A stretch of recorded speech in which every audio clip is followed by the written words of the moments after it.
Jeg mener at enkelte ting bare vet man, og at vi har vært på månen, det vet jeg. Jeg har jo sett bildene.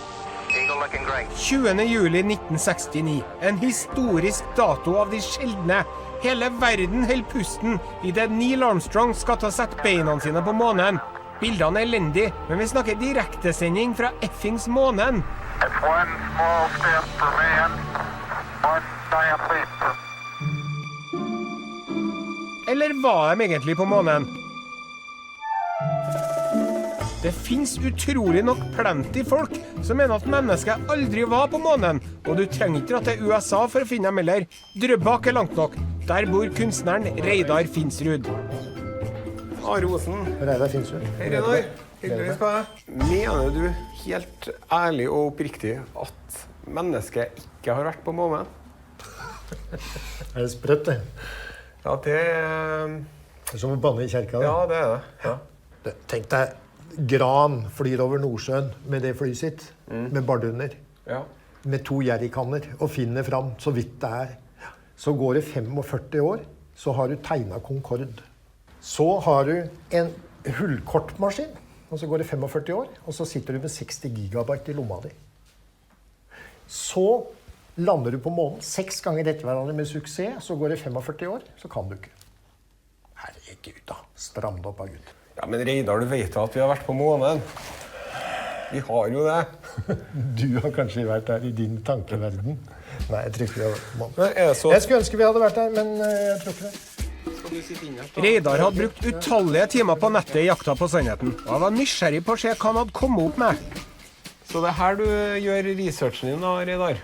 Ja, på hvilken som helst PC det, men PC-en er jo et verktøy for sånt da. Ja. Og her ser du at jeg har bøttevis med sånne ark fulle av saker. Verdifull månesten var 3-bit. Ja. Forsikret for... 50 000 euro var verdt 50. Og så spør man da NASA man ikke kan bytte den ut. Ja.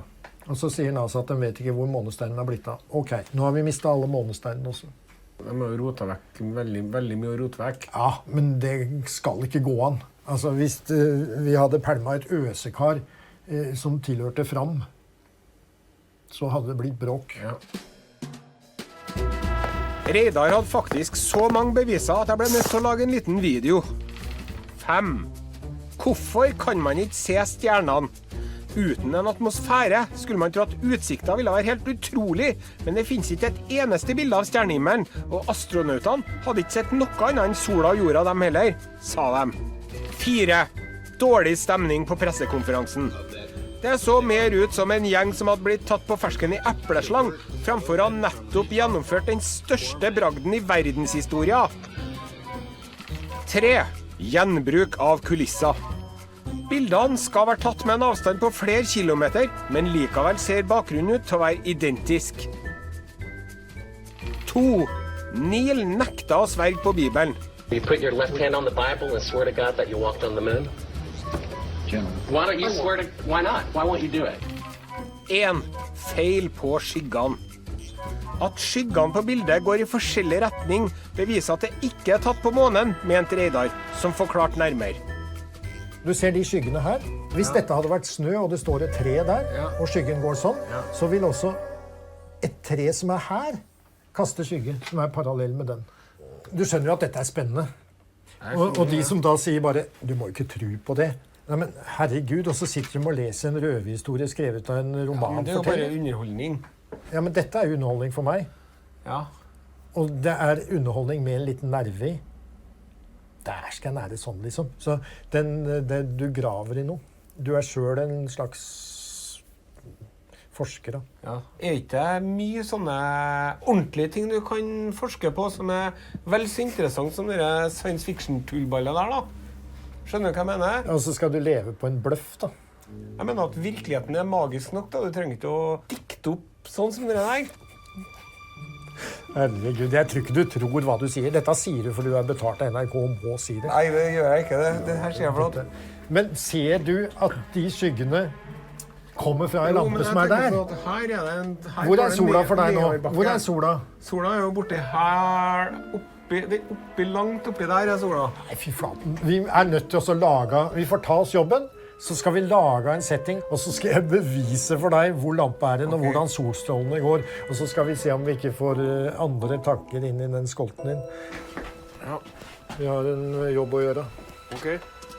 Reidar skjønte at hvis han skulle ha noen sjans for å overbevise en skeptiker som meg, så måtte det mer til enn ord og YouTube-klipp. Er det farlig å puste inn det stoffet her? Ja.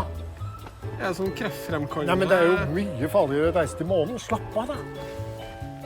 Innanding av silisiumstøv kan gi lungeskade, står det her. Ja, men ikke pust, da. Nå gjør vi det på samme måte som vi gjorde på område 51 i USA. Der var det så hemmelig at hvis du ikke leste på skiltet og bare gikk inn i det området, Ja, hva som skjedde da? de skjøt deg rett. De skjøt deg rett ned. Planen var å rekonstruere det berømte skyggebildet fra den påståtte, må jeg si, Apollo 14-turen, og deretter gjøre et skyggeeksperiment. Og så alt det støvet. Nå Førstemann ut! Nå begynner du også. Nå begynner du å leve deg litt inn. Det er veldig bra.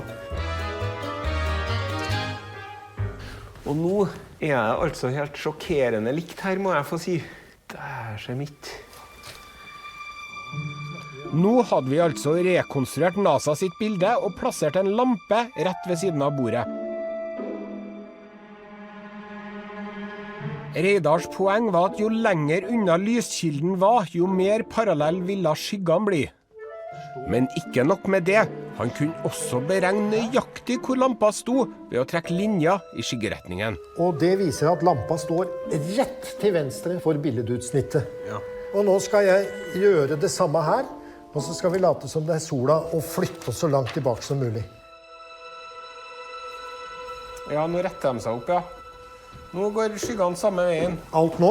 Ja. Kan du tenke deg hvor rette den blir hvis jeg flytter meg en million kilometer til venstre nå?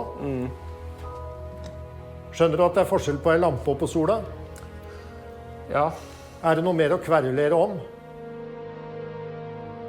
Reidar hadde rett i at ved å flytte lyskilden lenger tilbake, ble skyggene mer parallell. Det her ga meg noe å tenke på. Skjønner du litt det der med, nå har du satt deg litt inn i tankegangen til en konspirasjonskar. Ja. Så, Ukjent terreng. ja, men du føler litt at det ligger litt spenning Jeg her. er litt skeptisk til det bildet der. Ja. Ja, men det er NASAs eget bilde. Og hvis jeg hadde vært NASA, så hadde jeg sagt, sorry, den er fra øvelse. Men når NASA niholder på at dette er et ekte Apollo-bilde, Ja. så rakner hele greia. Og da blir det ekstra sterkt når da astronautene nekter å legge handa på bibelen og sverge på at man har vært på månen. Altså, dette er eventyr. Det å tro på dette, at de har vært der, når du setter deg inn i det, ja, da tror du heller på julenissen og på troll, altså. Han presenterer jo en god sak, han Finsrud, da. Så det bildet her, det er jeg dritskeptisk til. Det at mennesket ikke har vært på månen, det sitter litt lenger inn og skifter syn på den saken. Men jeg må nå bli sånn tulling som sitter på YouTube og forsker på konspirasjoner og noe, da. Og kommer det noe godt ut av det? Det er jo også et åpent spørsmål. Men hvorfor er det så vanskelig for meg å tro noe annet enn det jeg har blitt fortalt før? Når du først står for noe, så er det slik at de fleste er flinkere til å forklare og forsvare hva de mener, enn at de er ute etter å teste og gjøre det som vitenskapsteoretikeren Popper sa, falsifisere sine egne ideer. Så folk flest ser mer etter bevis for at de har rett, enn at de tar feil. Og dette er dessverre typisk også i vitenskap og i alle domener i menneskets erfaringsverden. Hva kommer det av det her da, at vi er fastlåst i gamle tankemønstre? Jeg tror ikke vi har noen god teori på akkurat det ennå i psykologien, men vi er klar over det. Sånn at vi kaller det for bekreftelsesfeilslutningen. Når vi hører politikere som vi er enige med, så sitter vi og nikker og blir enda mer enige. Og når vi hører akkurat samme budskapet komme fra noen som vi opplever som at vi skulle vært uenige med, så sitter vi og rister på hodet selv om de sier akkurat det samme. Men man kan kanskje bruke et økonomisk begrep. Det er mer kostbart å drive og skifte meninger hele tiden. Og så er det slik at vi er konforme, vi tilpasser oss gruppa, slik at vi har en tendens til å ha en slags samkjøring, koordinering med de som vi antar lik oss.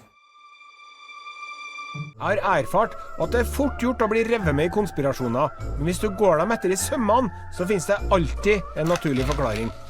Good morning, NASA headquarters. How may I direct your call?